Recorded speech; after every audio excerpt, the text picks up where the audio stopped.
श्री रामायण अयोध्या कांड। वशिष्ठ जी ने भेजे हुए दूतों ने भरत के नाना और मामा के लिए कौन कौन सी उपहार की वस्तुएं समर्पित की, आइए इसका श्रवण करते हैं। भरते ब्रुवती स्वप्नम दूतास्ते क्लांतवाहनः प्रविश्यासय्य परिखम रम्यम राजागृहम पुरम। इस प्रकार भरत जब अपने मित्रों को स्वप्न का वृत्तांत बता ही रहे थे, उसी समय थके हुए वाहनों वाले वे दूत उस रमणीय राजगृहपुर में प्रविष्ट हुए, जिसकी खाई को लांघने का कष्ट शत्रुओं के लिए असह्य था।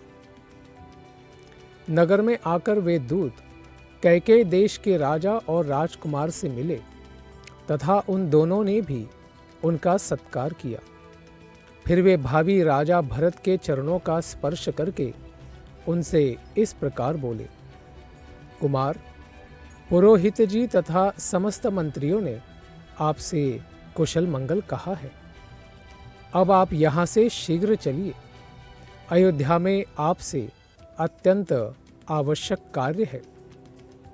विशाल नेत्रों वाले राजकुमार, ये बहुमूल्य वस्त्र और आभूषण आप स्वयं भी ग्रहण कीजिए और अपने मामा श्री को भी दीजिए। राजकुमार, यहाँ जो बहुमूल्य सामग्री लाई गई है, इसमें 20 करोड़ की लागत का सामान आपके नाना कैकेयी नरेश के लिए है और पूरे 10 करोड़ की लागत का सामान आपके मामा श्री के लिए है। वे सारी वस्तुएं लेकर मामा आदि सुहृदों में अनुराग रखने वाले भरत ने उन्हें सहृदय भेंट कर दी। तत्पश्चात इच्छानुसार वस्तुएं देकर दूतों का सत्कार करने के अनंतर उनसे इस प्रकार कहा, मेरे पिता महाराज दशरथ सकुशल से तो है ना? महात्मा श्री राम और लक्ष्मण निरोग तो है ना? धर्म को जानने और धर्म की ही चर्चा करने वाली बुद्धिमान श्री राम की माता धर्मपरायणा आर्या कौसल्या को तो कोई रोग या कष्ट नहीं है?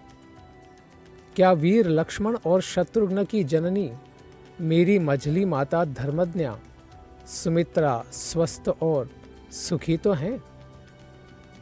जो सदा अपना ही स्वार्थ सिद्ध करना चाहती है और अपने को बड़ी बुद्धिमती समझती है, उस उग्र स्वभाव वाली कोपशीला मेरी माता कैकेयी को तो कोई कष्ट नहीं है ना?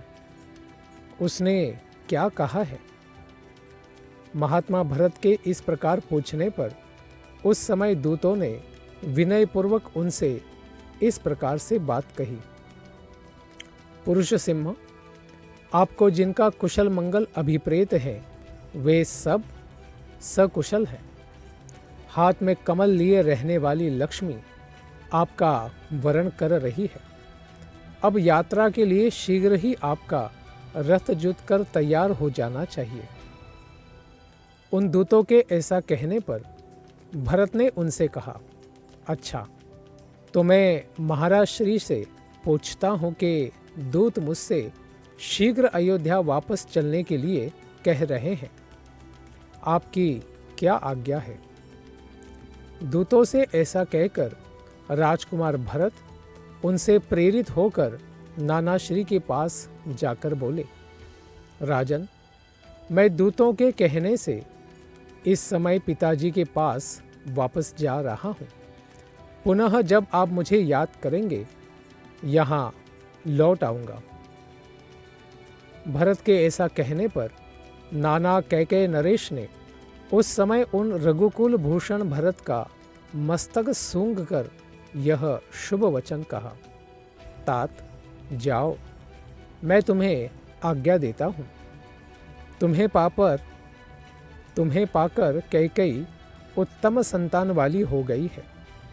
शत्रुओं को संताप देने वाले वीर, तुम अपनी माता और पिता से यहाँ का कुशल समाचार कहना। तात, अपने पुरोहित जी से तथा अन्य श्रेष्ठ ब्राह्मण हों, उनसे भी मेरा कुशल मंगल कहना।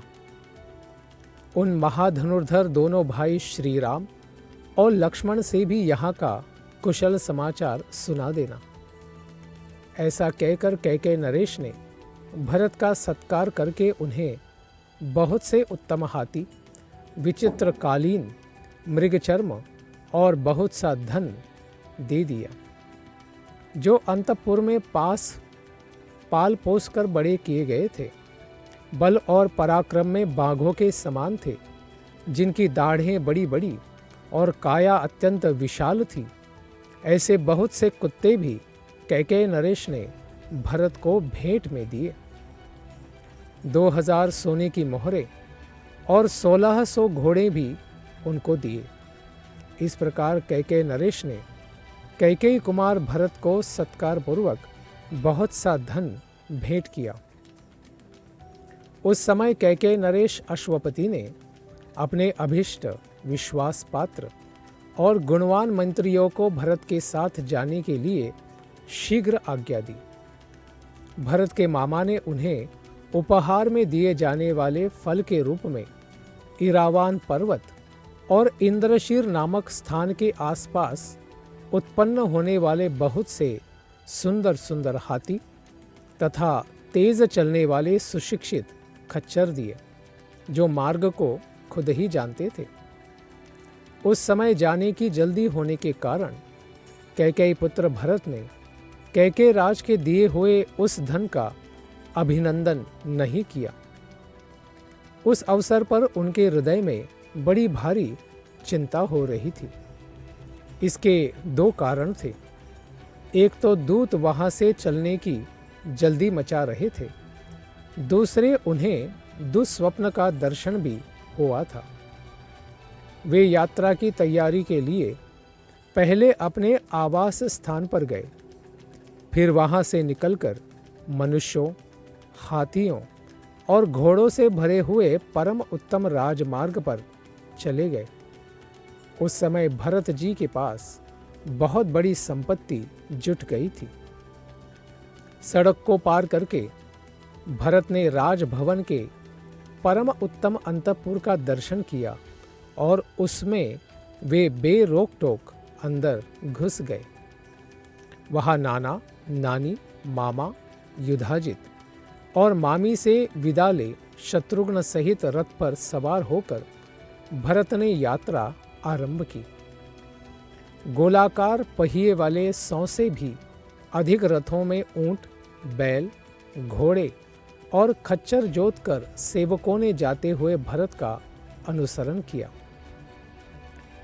बलेन गुप्तो भरतो महात्मा सहार्य कस्यात्म समय रमात्यै आदाय शत्रुघ्नम पेत शत्रुर गृहाद्ययौ सिद्ध इवेन्द्र लोकात्।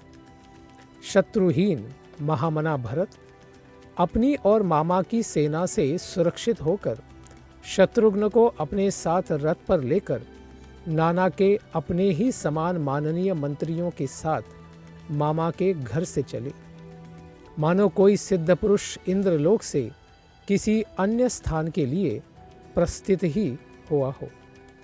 इसके पश्चात की कथा श्रवण करेंगे आने वाले सत्र में। धन्यवाद। हरे कृष्ण।